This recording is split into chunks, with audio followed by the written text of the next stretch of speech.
world. I'm Alexander Sweetwood. I'm Sean Robinson. And thanks for joining us for our second edition of Tech Talk.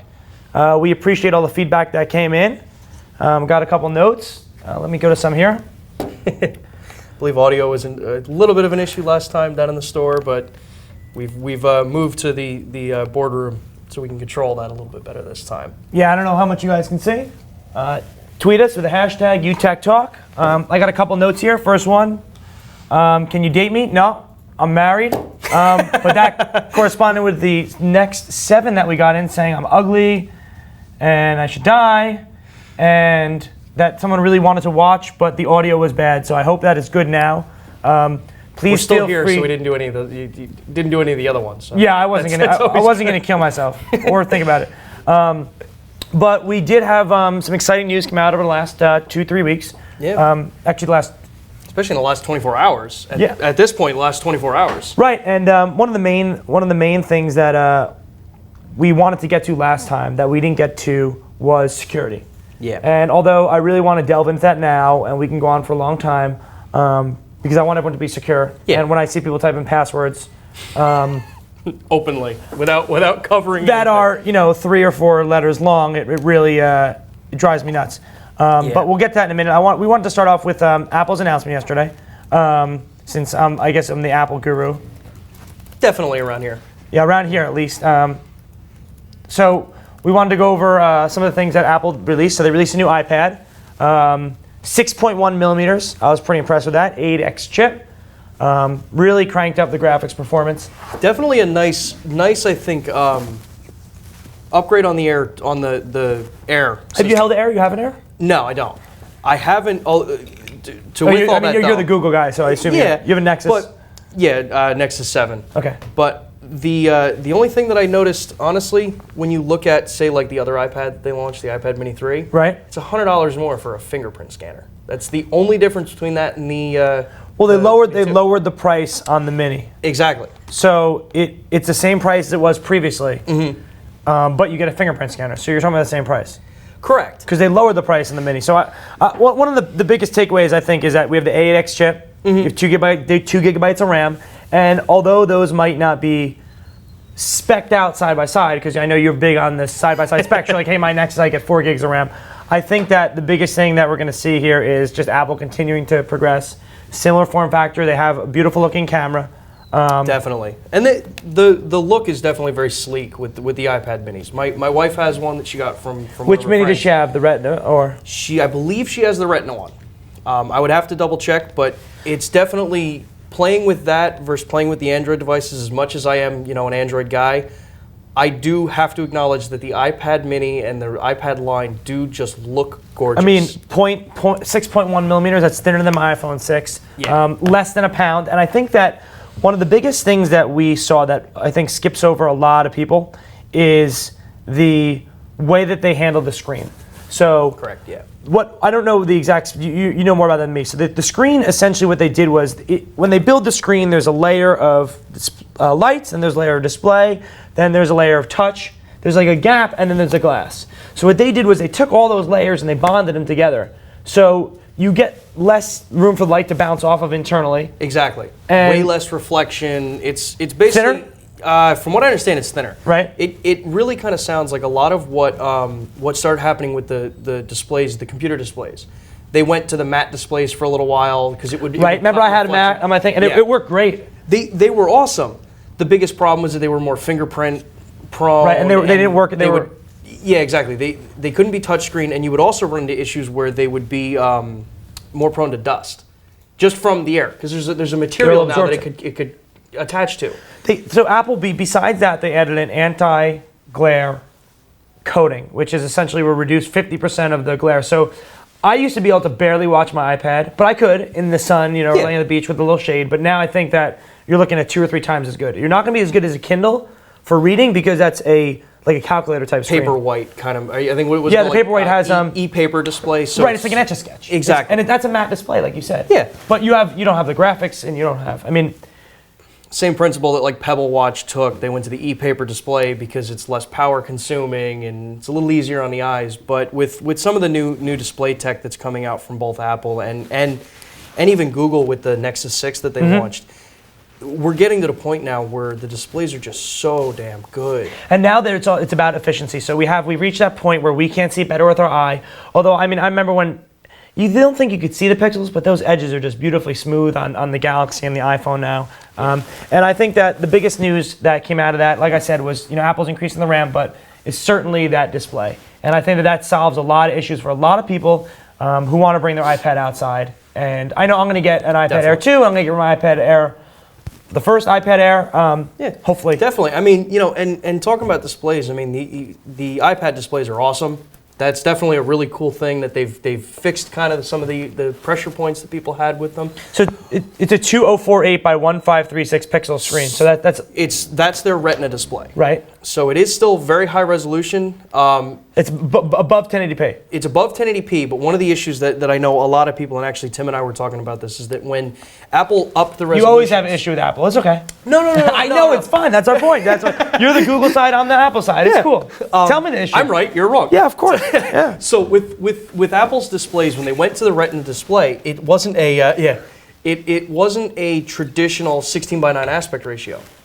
Right. So you probably know more about this with the web development side in the company, was that when you're looking at a Retina display, it screwed up some of the issues that web developers had on their page design. Because we were so used to working on this display on my iPhone 6 is not a 16:9 display like my TV, but a little bit taller, right? This is a 16:9 display. This is the One Plus that I happen to just get. That's a 16:9 So you're display. taller. Yeah, you're taller. But this is also only a 1080 display. What's mine? Yours, that's a 720 display. Oh, the difference, so you have higher resolution. Higher resolution, but bigger. So okay, I understand. The pixel density is not as close as that is. That's why that looks so crisp, even though it's only 720. So they've definitely done a really nice job, I think, with the 6, in where they don't have to go to a higher pixel density because it just doesn't need it. Well, it gets to what you said. They're so tiny. That pixel density does the iPad Air 2 have that pixel density, or it's better than the iPhone? I believe it will actually have a higher pixel density than the iPhone. It's 264 PPI. What's PPI? Which is actually, I think, lower than the iPhone. Okay. PPI is pixel per inch. Well, that makes sense because it's a bigger display. Yeah. Okay, cool. So they also, I don't know if you noticed, we don't. Mickey, we should have done the Join Me, Mickey said I could have given you the screen to show. We'll do that next time. So, but people can check it on Apple's website. But one of the things I think that was important was that they have a 5-element lens, and they added in dual sound, and they add a lot of features. I mean, I don't use my iPad as much for taking pictures. I never do. But and it's kind of funny when you see people like the iPads trying to take a picture. Like, I love it. I can see everything that you're trying to take a picture. Yeah, and a half and more. Yeah. But the backside illumination and the screen, I think, are the biggest thing I want to talk about. So yeah, Apple has always been able to come out with a camera on all of their devices, even the iPads, that is just, without being higher resolution like some of the iPhones, like some of the Samsung devices, or even like some of the Chinese-made phones that are coming big into the market now. OnePlus is made in China? OnePlus is made in China with an international team. Okay. They've basically been able to produce much better images with a, lower resolution camera, and it's the same principles that we take in the photo industry. Lower resolution means you can get better low light performance, which realistically, most people that are going to be talking or using these devices, they're going to be shooting them in lower light situations at parties, things like that. So that's always key with their... They have a lower megapixel camera, and let's just re-explain what that means. So that because it's lower megapixels, they're able to get better low light quality, less noise. Yeah. What that means is that basically the pixel... the pixel density is lower in a lower resolution camera, but the pixel wells are bigger, so they're more effective at collecting light. The more effective you are collecting light, the better low light performance you get. And also, usually it also means lower ISO shooting. You get better dynamic range, better tonals. Right, and since they have on the phone the 2.1 aperture. Yeah. That's really good. The wider the aperture can be on any of these kind of cameras, the better it's going to be, because that means lower light, you're letting more light in, and in general, photography is just going to be easier to shoot like that. And because the sensor is so small, to the photo people, an f2 aperture, we think that's really wide open in the photo industry. In the camera industry, that's still not really that wide open. Because the way it translates. It's all relative. Smaller Right. sensor, you need a much wider aperture to get the same look. So, one of the things that segueing kind of from the iPad, is that makes Apple so strong and important, at least to me, is not to take their term, I think, because actually they used it after I said it yesterday, but is continuity. So the fact that on my MacBook, which I use this runs the company basically, and I have my iPhone and iPad, I have basically seamless transition Apple between TV them. too. Right. For all of our meetings, we they're project all the meetings. projected through. Correct, and I think that that's really important so that we see this shift in the software. Now they released Yosemite, which I've had for a while. They released to the general public. So everyone who has, at least Monday when you update your iPhone, which you should all do, and you have Yosemite on your Mac, text messages that are on your phone right now, if someone texts me, it comes to my computer and I can reply back from my computer. So I never need to take my phone out of my Seamlessly, pocket. without having to do anything. Right, and I do have a discussion sometimes with my friends because we're all we really want our batteries to last a long time, and I say, that takes some battery, but I said it takes less battery to reply, even though it loops through the phone, than it does for me to take up the phone, type a message, and then put the phone display off. Exactly. So I think that these features are really important. I don't use Apple Mail because our company, we use Google, but they have handoff, which is very important. So I'm typing a message on the computer, I go to my phone, on the bottom right corner I'll have a little icon, I swipe up, and I'm able to pick up exactly where I left off. And they also have these features rolling out for that similar type of mentality, location-based application opening. So if you walk by CVS, you're there. So when you're in Dunkin' Donuts, you have to fumble through the phone. Yeah. And I think that that's really important. And that's like this real big focus of continuity and getting to where it makes it easier for people. And that's really one of the reasons why I like Apple as a company, because their software is closed. So that people are upset about that, but just download it from the App Store if you want to program, is my opinion. Exactly. And what's awesome, I think, to what you're saying is that Apple's now doing the seamless handoff with text messages, emails, things like that. They're not the only ones doing it, which is awesome, because that means that as this type of technology becomes more commonplace, but everyone will know how to do it. Google, with the launch of Android L, is doing the same thing now with the Chromebooks. So your Chromebook, you have Messenger, right? Is what they're releasing it? That's what they're calling it, I believe. I believe that's what it's being called now. Yeah. So basically, all it is it's the same thing. I'm texting here. When is that available? I can have it send. I believe it will be available as soon as the devices start shipping, which I think is today. Oh, so someone with a Galaxy S5 can't update, or they can? Why are you smiling? This is where Android gets crap from everybody. It's because. So the answer is no. No, not yet. Not yet. Not yet. That makes sense. Since Apple is a closed environment, they know every device. They have two phones. Let's call them two phones because they are. The bottom line is different Apple phones. knows all the hardware on every phone ever. Exactly. Because they made it all. And it's easy for them to basically say, screw the carrier subsidization, we're pushing the update to the phone. Carriers don't get a voice in this. And that's why Apple has no bloatware, but a Galaxy you buy from Verizon, it'll have Verizon's, AT&T's stuff on there. With Android, because the system is more fractured, because more people build on the platform, there are rollout delays. Of course. So any Nexus device will always get the update the fastest. So I think yesterday or the day before, Android released the final version of Android L, which is Lollipop now. Okay. What that means now... Terrible names. Yeah, they're all candy. I mean, okay, come on. I understand. So what that means now is that Samsung, HTC, Motorola, all of these companies now have the final version of Android 5.0 Lollipop. Okay. They can now take them, skin them the way they want. So in Samsung's case, they put TouchWiz over it. Then they can roll it out to the phones. The reason why, like myself, why I went with this is because this runs what's called Cyanogen mod. There, it's Cyanogen. It's a third-party based OS that they take the code direct from Google when they get it. And because they're not adding a lot of extra stuff on it, it's vanilla, it rolls out. Right. So but back to what you were saying about the keeping up with the Joneses. So this is really where we're heading to in the future, and this is one of the things I wanted to talk about, not necessarily specific to Apple, but this will help us segue into the other thing we want to talk about, Tesla. So this fact that we have this continuity in a lot of more devices, and we're seeing now home integration. So we have cross-party platforms like Nest are going to be integrated which is a Google-owned product. Yes, Nest is owned by Google, but Apple opened up a lot of APIs, and Google already has them. So your phone is going to be this kind of like controlling device, and the content you see here, you'll be able to tell other devices to project on. And this is really a glimpse into the future. And the future is happening right now. And I think that over the next couple months to a year, we're going to see the biggest advancement in home automation, which we're essentially there. It's just a matter of everyone making the devices. Refining it now and actually getting it into the into end user's mainstream, hands. right? And I think that past then we're going to really see a little settle out and shake out in the market. And then going past that, we're going to see improvements in core functions that have just a technology issue.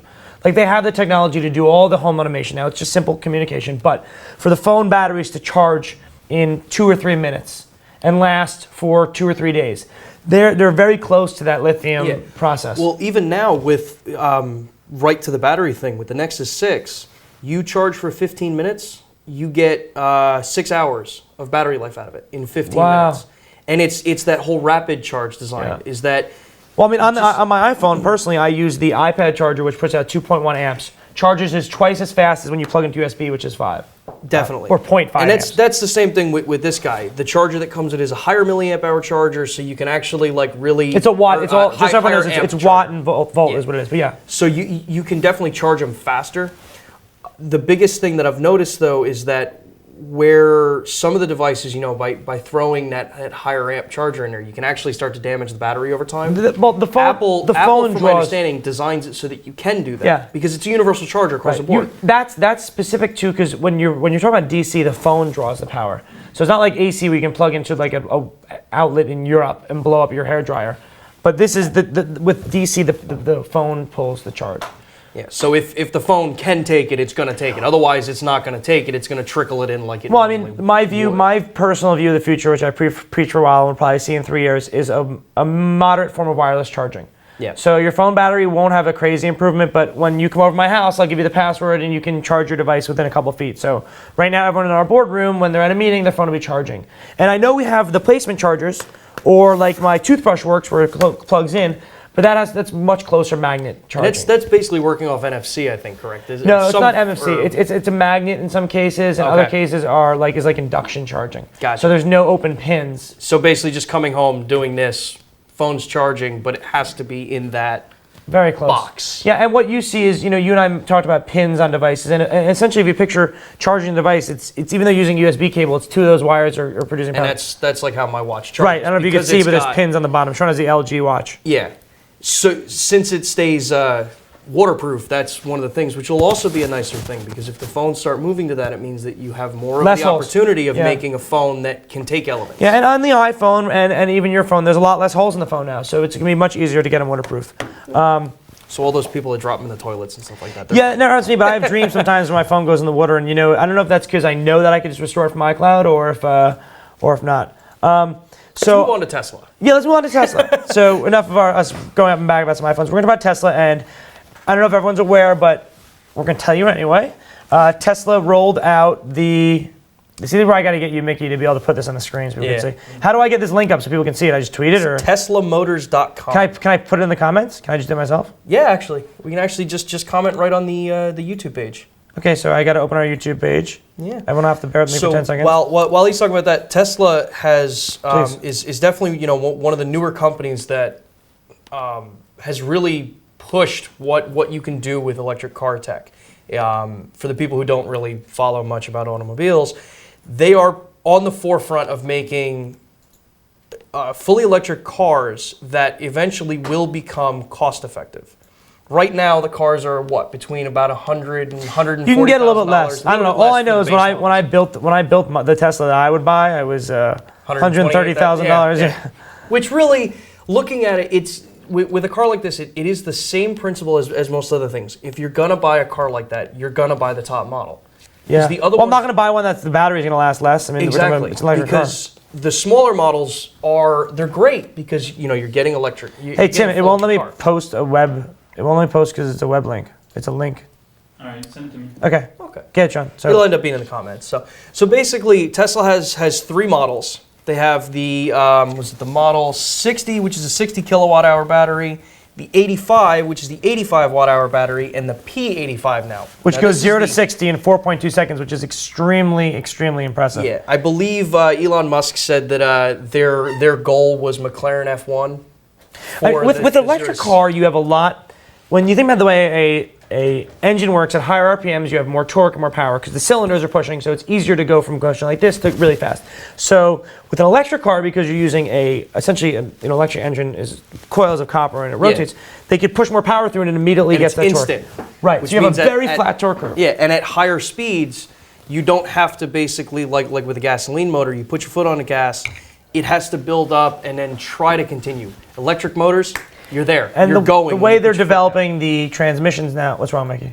Oh no, I'm just waiting for you guys to give me a cue for the video whenever you guys are ready. Yeah, there's what video? We have actually something that actually this would be good to go over what we're talking about. Okay, do we get to talk over the video or it's like a pause? All right, give us 10 more seconds to talk and then we'll put it up. Yeah. All right. So the way that they're doing the transmissions now, I know people are seeing 7-speed, 8-speed in a car. From what I read, because they're so precise now with the way they are able to craft these transmissions. Yeah. They can get 10 speeds, but you start to lose the efficiencies. Yeah, Ford has, I think, a 9-speed that they actually just had to recall 2 of the models because they weren't utilizing like the top 3 speeds in the transmission. Well, that's the main thing is you start to lose efficiency. So we could see that Tesla's going to be making these cars. The electric engines can handle a lot wider range. The transmissions will take everything. It's direct drive at that point. You don't actually have to have a transfer case or anything. And they added 4-wheel drive. They added 4-wheel drive in a very cool method by adding a second motor. Is amazing. Right. Because now you're essentially independent. Exactly. It's fully independent. But watching the launch of the product where Elon was talking, it's about like a 2-minute long video that we're going to play. Elon Musk explained how where a traditional 4-wheel drive system, you're limited because of the transfer case. There's timing issues. You can't really change things, in milliseconds. Because this is fully electronically controlled, everything is millisecond controlled. This wheel starts to split, it immediately gets more power. And the car has very, very, very good technology, and they haven't had really recalls, which is really impressive for a new company.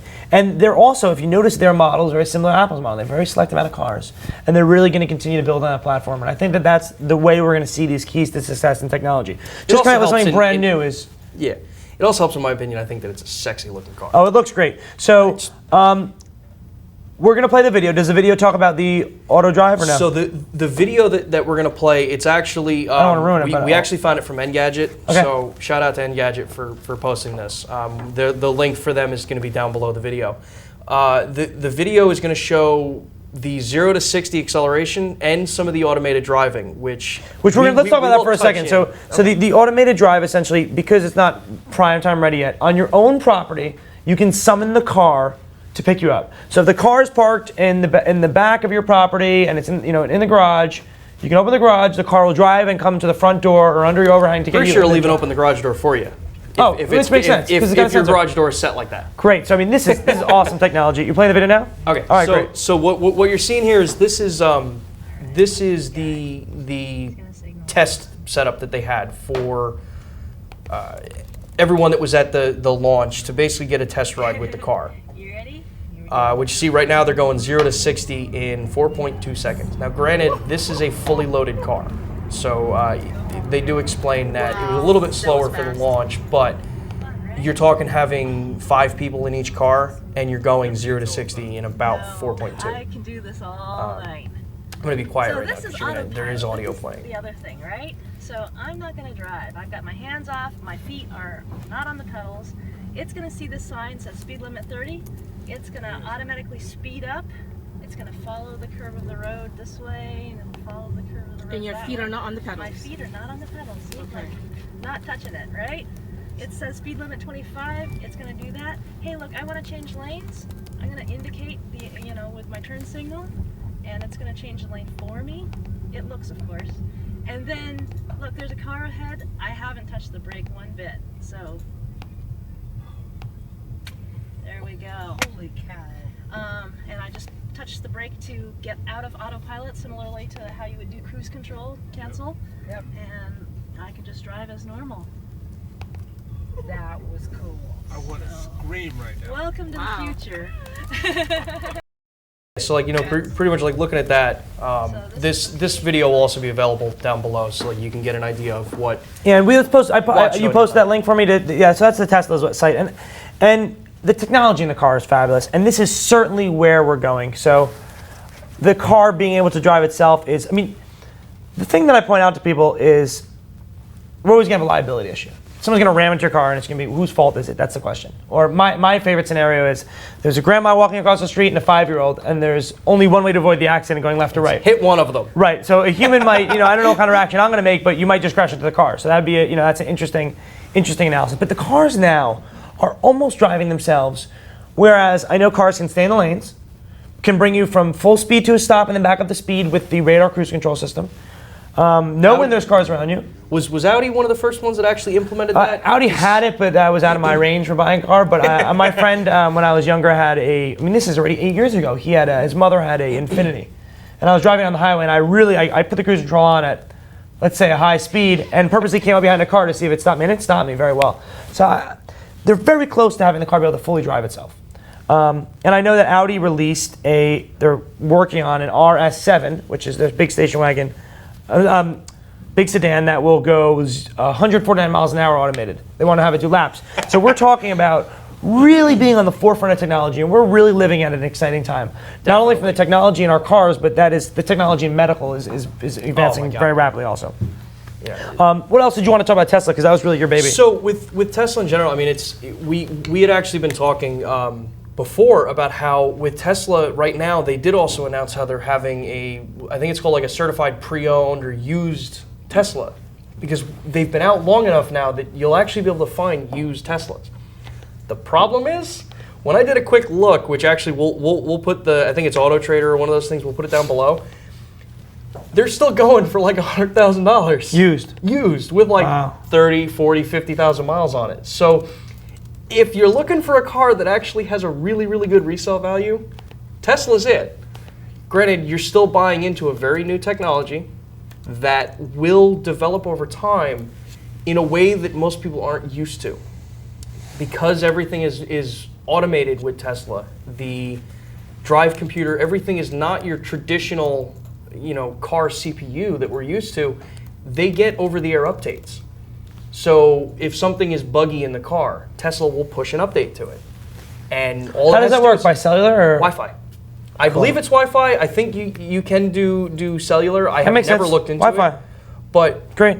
It's so cool to see a company like Tesla, who, by the way, with all of this tech that we're looking at, in good faith, released all of their patents to allow other manufacturers to build on these platforms and actually try to bring technology like this into companies like Ford, Chrysler, Chevy, to where eventually this becomes an affordable option for Joe Schmo who, maybe is looking to buy a car but, only has like 25 grand to spend on a car. Or even at that point, when you get a car that's 25 grand and you go to pick up a used car, you can get a used car for it makes me just want one. The fact that it's fully electric, it works very well. You have a little bit of trouble in super cold weather. But I drive 20 miles to work. That's a great distance for an electric car, and it charges fast. And you can plug it into a 120 outlet. That's awesome. Especially now with, I think it's Nevada was the place that was chosen for Panasonic and Tesla's Gigafactory, where they're actually going to be building these batteries, because Tesla still has said, and this is right. Because Tesla can sell the batteries to other companies. Exactly. And Elon Musk said in the launch that they still have the goal to come out with the Model 3. Which the Model 3, if I heard the launch right, will be a sub $30,000 version or a $30,000 version of the Tesla, which makes it way more attainable for most people. I'm not going to say everybody, because $30,000 still is a lot for a car, but it makes something like that way more affordable for people who are either tired of spending money on gas, are eco-friendly, and they kind of screw big oil kind of thing, but. In general, it's so cool, and I look forward to a couple years from now getting one kind of thing. Like, that's how excited I am about it. Me too. It's so damn cool. Yep. Imagine like sitting up here, it's 5 o'clock, getting ready to go home, and just be like clicking on there, and it's like from the back of the parking lot. Warm my car up, it's the winter, bring it to the door, walk outside, my music's playing already, just get in and go. That's amazing. And what will happen is, as the technology becomes more prevalent, they'll push an update to the car that you already have, the newest model, and then it'll be able to drive and get you on someone else's property. That's the other thing too. All models, I believe, that were made within the last couple of months, I think, have all of the automated stuff in them already. So they've already been rolling all the tech into the cars. They just have to, it's a software unlock. Right, that's great, yeah. And they have a great it's- warranty too. It's essentially unlimited, right? Or 7 years. I believe so, something like that. It's a stupid long warranty that if something goes wrong, they are going to take care of you. And that's part of what's good with a company like Tesla is that they're small enough that they can still take care of the individuals, where it's not like GM, Ford, Chrysler, where it's, you have a problem, you got to go through this procedure to leap up and down, and you got to call this department. Similar to and that Apple. department. Exactly. That's all these companies have to realize that service is very important. I mean, that's one thing we try and stress in our store is that we sell cameras, but we want to service the customer. Exactly. So we are here to help the customer. We're here to help you, the customer, and you love to feel like that when you go to a place. I know if you go to a place and you're sitting around and you're like, please help me with the product, and they're like, no. You're like, I'll pay you to fix this. Goodbye. Right. It's like, this is just aggravating. I'm done with that. Yeah. Kind of thing. And I mean, So- I like that's where the marketplace is going. And I Yeah. think that the internet has really helped progress that in the marketplace. Definitely. Because people put bad reviews and everyone wants to help people. But it used to be before, if you were mad, everyone would be like, what are you going to do about it? Exactly. Now you have a voice. And now there is double-edged sword, going on there. It does also open up a lot of the hate bashing comments. Okay. But being able to actually, look at those things and cipher through them is what's good, because it opens more feedback. Like with our stream last week, the people that commented in, we hear you. We wanted to try to fix things, so we moved up here. The more as a group we talk and try to correct these things, the better it's going to be, because it means the next time we fix problems from the last one. Correct, 100%. So. And let's move on Let's move on to to security, because I definitely That's a don't tech want to talk miss this topic. one. This has Yeah. been something that I know you wanted to talk about last week. Definitely, and I'm just going need to. I think I can give a demo too. So security has been a big issue across the entire internet, the entire world, since the internet has become internet. our lives. So let's start. I want to think carefully about how to start. I don't want to confuse anybody. Let's start with passwords. Yeah. So back in the day, you enter a password, and that's your password. Then they moved on to encrypting the passwords. So you type in your password, it goes through an equation, and then they save this stored long, we'll call it a hash. Unique key. Right. The better the encryption, the longer the key is. You type in one word, it's the same length as you type in a billion words. Then when they want to see if your password is right, so no one can just go and read that file. No one can just take that and undo it. It's like if I say 38, you don't know that I added 30 plus 2 plus 1 plus 1 plus 1 to get 38. So that's the way that passwords work from a very general sense. So someone hacks into somewhere and goes to look at your password, they won't read your password if they're encrypted correctly. So when you enter your password again, it does a compare and it says, okay, your number 38 matches 38, it's correct. So we fast forward a couple years, and people are able to take that hash or token and kind of log into websites, so they could or cheat you, or get your password by intercepting it. Correct. So when they log in, they can download your information, they can get your access to your stuff, and a lot of that is not because they get that password hash, but it's because they're able to guess your password. So to guess that password hash, what we used to do is we used to have to try each combination and then run a comparison. So I try a million combinations, and the one that my number matches yours, we're good. I know your password now. So typically what people do now is they are able to use social engineering techniques to guess the password. I think one of the best hackers said, one of the best quotes of recently from one of the hackers was, once we figured out her dog's name, it was all game over. So they essentially figured out this celebrity's name of their pet, boom, got all the password. So it's like my password was Duke123, Duke's my dog, is in there on the floor. It's gonna be a really easy password to guess. You guess Duke1234 when you try it. So what they try and do is, they being companies who have internet, they say, if you try your password 5 times and get it wrong, we're not gonna let you in. Now, I see a two-edged sword there for celebrities, since they'll never be able to log into their accounts, since Mickey, who's our videographer, is always me checking, Britney Spears' password. He's gonna try every combination. I've tried everything. Yeah, right. Britney Spears, huh? Really? Britney Spears? I just picked Okay. somebody. I'm obsessed. So, right. So what they do is they limit the amount of tries that you can try.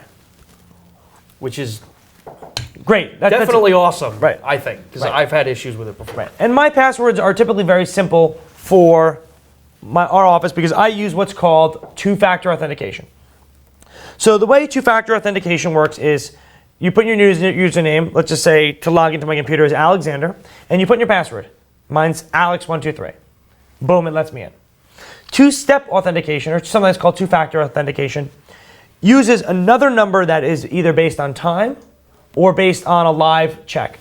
So to give you an example of two-factor authentication, pretend my computer had it. I would type in Alexander, my username, Alex123 is my password, and then it would send a text message to my phone. Excuse me, my nose itches. They would send a text message to my phone, and it would say, what's the code? And I have to put in the code 1234. That's one form of it. Another form of it is a time-based. So people used to have those little devices they carried around. Now there's a software-based. So I actually have it on my phone right here. It's called Google Authenticator. And there is a secondary password. So if you want to log into my email, you need to have my phone, put in my password. At the same time.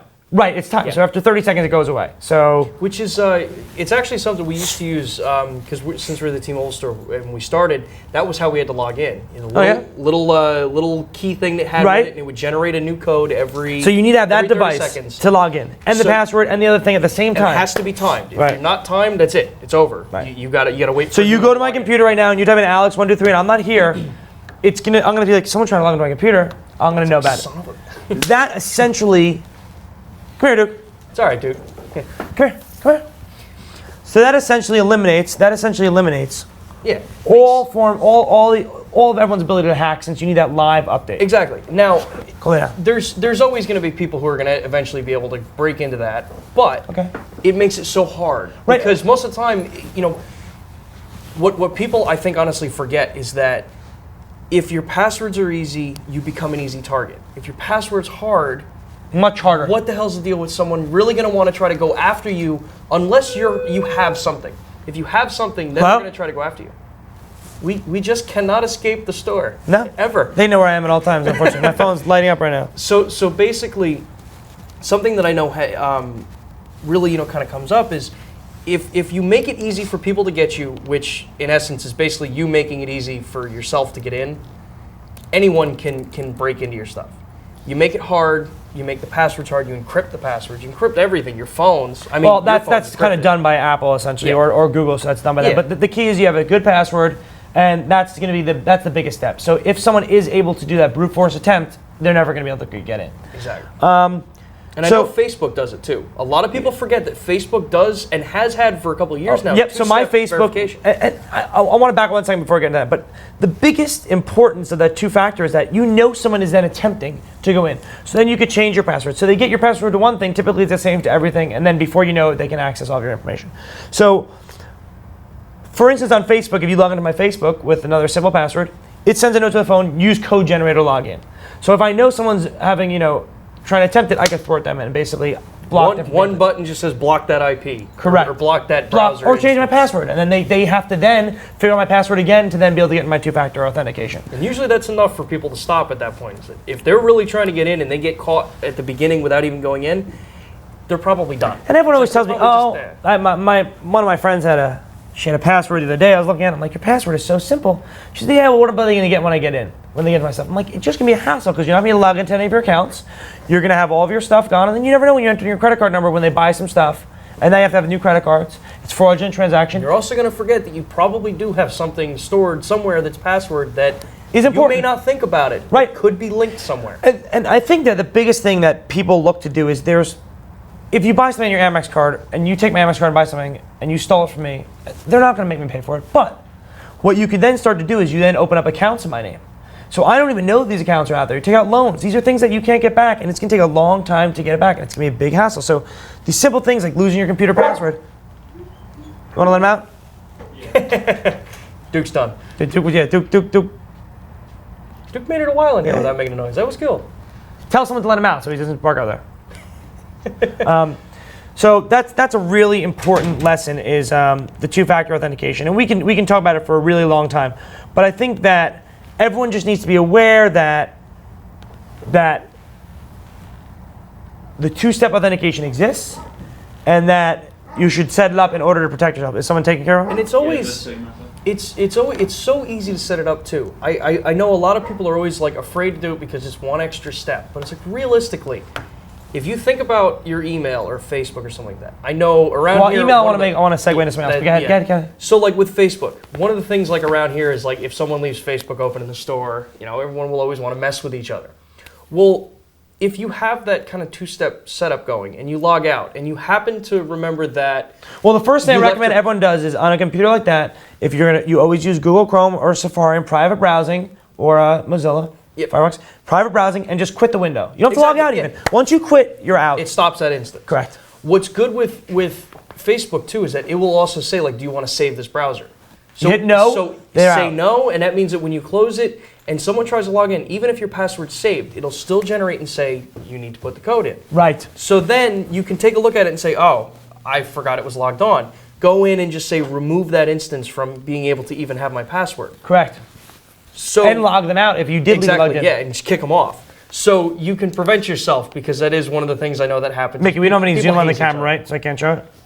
Not Oh, right okay. now. We'll do it next time. Yeah. So I want to segue from that into what's called app-specific passwords. And I want to tell you how this works. So since we have to generate a code to log into my email, on my iPhone, for instance, I can't put that code in. There's nowhere to put the code in. So what you do is you go into the settings in your Gmail. This is how you can protect your phone, or Apple has it now for applications. Also, Google has always had it. You set up what's called an app-specific password. So I go into my Google and I go add account. So I have to put all my codes. I'm in my account security. I want to add an account on my iPhone. It gives me a one-time use password that's all letters and numbers. Type that in once, hit save. It knows the identification signals that are coming from the phone or the particular device based on the serial number, based on other things that it knows the device is this device. Cool. Allows you to log in. It says, okay, login has happened, save. That password doesn't mean anything anymore. It's saved in the phone, and no one can, even if they take your phone and get that password, find out your password, since it's made up for that one application at that one specific, oh, my computer's hot, at that one specific instance. So that's really important to set up app-specific passwords. And I don't know if you're aware that happens for Google, so you can do it on your It's phone. actually really good to know because I have never enabled that. Right, so when you set up on your phone, you do an app-specific password, you get that one-time use password. I recommend everyone does that on their phones or when setting up a computer or when logging into some foreign website. And I always recommend using an incognito window on another computer, Yeah. and that way you can just quit the window and you don't have to worry about logging out. Since we're talking about security. Yeah, because the and all this security, kind of stuff. I guarantee you that every single person that's watching this or going to watch this over the next week is going to be messaging us about security issues because Exactly. I know that your passwords are weak, and I'm not a hacker anymore, maybe. I'm not a hacker, so I'm not going to go logging into your stuff, but other people will, and it's the domino effect. Because you won't know what's private. It's not It a will slippery just slope. happen. I think it's something that's comfortable to say that everyone will at least have something compromised And it's not at even, some point. people say they're not after me. No, they're not. But when they go to Target.com or when they go to BedBathAndBeyond.com, and they go Home to some Depot. website, right, and they're able to get into the website and get your password, it's a domino effect. And your information's out there. Because and that's everything is always linked. Somehow or another, you will have another thing linked to it. it. With the same password or the same email, and they hack your email and then figure out what you're Exactly. using. So since we're on the security thing, I realize that we've gone this entire time. We have not mentioned about the hard drive giveaway that we're giving. Oh yes, we're gonna give away. What are we doing? We're two hard drives. I think we got two or three hard drives. Yep. So Transcend wants us. We're gonna be giving away really good. They're 1 terabyte 1 drives. terabyte drives that do have. That's 1,000 gigabytes. Yes. That they do also. What's kind of cool about it is we were looking at this earlier. They have 256 encryption set up on it. Ah. So they do have a mode in there that you can load all your info to it. And then That you can essentially encrypt means the if drive. someone takes your drive apart and plugs in their computer, everything on there is jarbled and they can't read anything unless they have your password, which Or they have to be really, really good at trying to get your. well, it's essentially a translation key. So the way the drive works is it makes every A a Z or a Q or a 3 to the 5 of 9, some made up number. So without your code, the drive is the information Has is no nothing, idea what to nothing. do. Right. So basically, if you want to win one of these guys, and like I said, they're 1 terabyte, they're USB 3 drives, so they're definitely really good. I use them at home. Yep, I use it too. We have a few of them to give away. What we need you to do is send us a tweet to #UTechTalk with the phrase "secure my stuff." So again, that's #UTechTalk with the phrase "secure my stuff." When you tweet that, we will be running that until, what would you say, about... We'll give you till tomorrow. Yeah, so we will give you 24 hours from when this stream started. So 24 hours, 1 o'clock tomorrow, we will be taking people's tweets in, put them together, and then we will pick. We'll get your hard drive. Yeah. So I recommend that everyone follows this. Let your friends know. And I'm also going to give you. Let me. Yeah, Sean, get your tweeter up there. So if you guys ever have any questions or want to reach out to us, you could obviously always tweet at Unique Photo. I'm at AXSuite. Same thing on Instagram, I guess, if you can't reach us. So we have one question here from Mike Zawatsky. So, he already asked it. All right, Mickey, straighten out the camera. I feel like I'm falling over when I'm watching this. It's really not that bad. Okay. Thank you, Mike. Yeah. Get back Watch to work. the stream at work, huh? So maybe we'll have next time we'll be a little bit more camera focused. Maybe we'll even get Mike Zawatsky on camera to Definitely. give us some tips and information. There's definitely a lot of stuff that I know we can talk about across the board. Yeah, and we can talk for a while. And what we're trying to do with this segment, which some people say, hey, I can't watch at the time. We had a lot of people mention that the time is a little bit weird. We're going to be broadcasting live in 2 weeks from Photo Plus. So we're going to give you some live updated information from Photo Plus. And one of the things we do is people want to watch the discussion later, that's fine, but we're going to try and make it a little bit more interactive. So we want your feedback, we want you to message us, give us some more topics that you want to hear about. Sean and I have a really, really, really wide and deep knowledge of a lot of technology and a lot of things that are current, and a lot of things that the topics we talk about are nebulous people. People would never even know that they can have an app-specific password. So these are the things we want to try and inform you about, and we're really looking to get your brain working and thinking, and then we can help you and get some more information for you. We actually just, through our customer service from Hubert K., which is really cool that we're getting people to comment in. So thank you for bringing this up. It says there's a huge difference between two-step and two-factor authentication. Two-step means 2 types of factors, asking for 2 secrets like a password and 4 digits, something like that. Two-factor means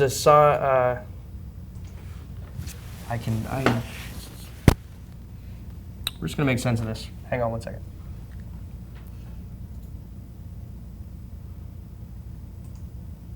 Okay, I agree with you 100%. So what was the name? Hubert. Hubert, I agree with you. And we kind of just wanted to make a little bit more simple version. So we said we can always go into entire hour just on this one topic. So we definitely want to. Yeah, essentially what we wanted people to know is that there could be another form. And we agree with you 100%. So the two-factor authentication is going to be the most secure. And then the two, did I have that backwards? No, my computer just went off. It's not online. It's not connected right now. Okay. Mine is connected. It's fine. Okay, good. We're still good, right? Yeah. Okay. Wi-Fi may have cut out. Bandwidth issues. Anyway. Right, so two-factor is going to be the most secure. So you're going to have a secondary device that's going to get you an updated code, as opposed to two-step, which is going to say, is the picture on the right your correct picture, and it's a lion. So by that basically means that Facebook uses two-factor. Correct. Because that's one device and a separate device are needed. You need 2 devices to get that connection. Correct. Two-step is like put in the last Gmail, 4 digits do of your this and then put this like a secondary childhood backup friend, thing. right? Yeah. Right. Okay. And the reason that you're going to have the external device being the most secure because if they're compromised on their end, or someone is able to intercept you entering these, or someone knows a little bit about you, they're able to get it, as opposed to being a time-based. A person that's actually trying to get into something will have both devices on them at the same time, typally. Correct. To do this. Correct. What was his name? His name was Hubert, and we definitely appreciate you commenting. And what we're going to do is we're going to add. Awesome. Let's add. Hubert, we're going to send you a hard drive also. So if you just tweet us, Tim will reach out to you. You'll get on the list for a hard drive. And we thank you for that. And what we should do is we probably should make an easier way for people to comment live, although they can comment us on the right of this video, or they can tweet us at Unique Photo, or I'm at AXSuite. And you can let us know your feedback. But we definitely want the feedback, and we appreciate that. Definitely. It only makes these things go smoother, and in general just means that we can start producing more content for you. Well, I mean, essentially, if we know that we have a higher level of interest in technology, people listening in to our live cast, then we're going to really get a little bit more in depth and kind of give a little bit more explanation. At the same time, some of the points might be a little bit. No, I was thinking some of the people were like, "Duh." So if we have tech savvy people listening, they're going to be like, obviously, So there is a delicate line there, but I'm glad that you wanted to mention that, and absolutely 100% right. And we're going to get your hard drive over for participating. Yeah. Obviously, if you're in the area in New Jersey, you can come in one time, maybe even be a guest. You can reach out to Tim about that. We're a little booked out the next couple weeks. And I just wanted to kind of wrap up. Wow, it's 1:50. Yeah. I wanted to wrap up and mention that we're going to be at Photo Plus in 2 weeks. So the Photo Plus show, if you go to our website, Photo Plus. uniquephoto.com/Photo Plus, you can get the full schedule. I think we give you a way to get a free Admission to Free the show. admission to the I'm show. pretty sure that's up there now. So. Yep, I'll be at the show. Sean will be at the show. We're going to have some killer deals at the show. Rolling out will be PPE 2014. Anyone can use that code on our website. There's no discounts, but there's you're gonna when that code goes live, you'll get some really deep discounts that are exclusive to our website. You'll get free shipping on any item, and Definitely should be a lot of fun. There's going to be so much stuff at Photo Plus this year. We're positioned, I think, right next to Panasonic. We're right next to Panasonic. We're in a great really spot. good way to judge where you are in the place. We have some great speakers also, as always. Everyone knows that we are really education focused, and that's kind of plays into why we're doing these tech talks. And definitely during the show, stop by when we're doing our talk, because we need your feedback. And see stuff, and we want to know. So. Right. Well, we probably won't put you on camera necessarily, but I agree with Sean walking that around us, who knows? Yes. Yeah, Baba Booey. So I agree with Sean 100% that we want your feedback. And if you come to the show, maybe we can even do a little Q&A. You could stump us on some things. There'll be areas where I'm sure you could stump us. Some areas where hopefully you won't. And we have a great lineup at the booth. I just want to mention. I mean, we have Rick Friedman coming in, Neil Van Eickert, who is awesome. Sweet Zhao's coming back. Yeah. We have Clay Cook, he's always Jeff awesome. Rojas. We have, of course, Body Painted Models by Athena Zay. Robert Harrington. We have from DxO, we have Hector. And we have a lot of other people who are to be announced, some surprises that are going to happen. So the show, remember, is from Thursday from 10 to 5 through Saturday 10 to 4. Come by the booth and check it out. Once again, I'm Alexander Sweetwood. Sean Robinson. And we're going to be here every 2 weeks giving you some tech news. Please give us your feedback and give us some topics to talk about, since we have 30 on our list and we got to none of them. Which always happens. Like chip and pin we didn't even get to yet. I mean, that's a whole nother thing. So A whole nother thing. Thanks, guys. Actually, 2 weeks.